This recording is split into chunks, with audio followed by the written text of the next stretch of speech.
વિસાવદરની જીત બાદ ગુજરાતની અંદર આમ આદમી પાર્ટીની અંદર એક જુસ્સો અને જોમ આવી ગયો છે.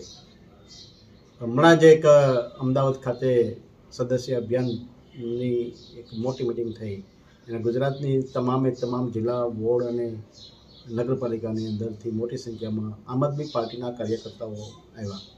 અરવિંદ કેજરીવાલની અધ્યક્ષતાની અંદર મળેલી એક આમ આદમી પાર્ટીની સંગઠનની બેઠકની અંદર નિર્ણય લેવામાં આવ્યો છે કે ગુજરાતની અંદર ઘેર ઘેર જઈને લોકોને આમ આદમી પાર્ટીના કામની રાજનીતિને સમજાવી અને લોકોને જોડવાનો છે.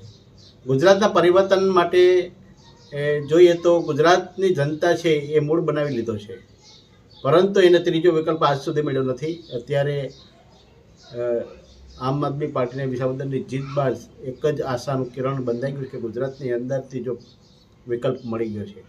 આમ આદમી પાર્ટીના તમામ વોલેન્ટિયર કાર્યકર્તા ને એક અમારી અપીલ છે કે યુવાનો જાગૃત થાય, દેશની અંદર જે ચાલી રહ્યું છે એને સમજાવે અને આ દેશની અંદર જે કાર્યકર્તાઓની જે ભાજપની નીતિ છે એને સમજે.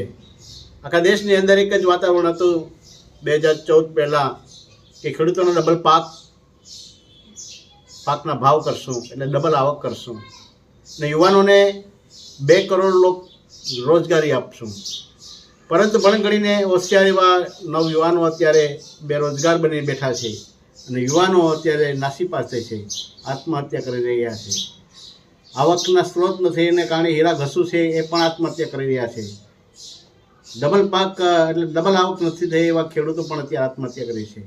તો ગુજરાતની જનતા છે એને વિચારવા માટે અત્યારે મજબૂર બની છે.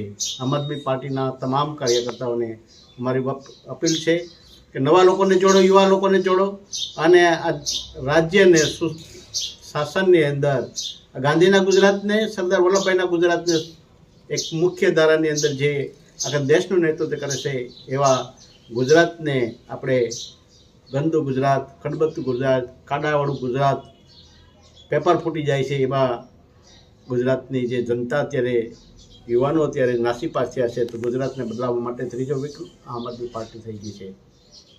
ગુજરાતની અંદર ભારતીય જનતા પાર્ટી અને કોંગ્રેસ છે એનું ગઠબંધનને કારણે અત્યારે 30 વર્ષથી આ જે સેટિંગનું રાજકારણ છે એને ખુલ્લું પાડવું પડશે અને યુવાનોને જાગૃત થઈ અને શુદ્ધ અને સારી રાજનીતિની અંદર ભાગીદારી બની અને પોતાનો જે તાકાત છે, જે જુસ્સો છે, એની પાસે જે ક્ષમતા છે એને સારી રાજનીતિની અંદર સારા કામને માધ્યમથી દરેક લોકોને ઉપયોગ થઈ શકે એના માધ્યમથી યુવા વધારેમાં વધારે જોડાય એવી અમારી સૌને અપીલ છે.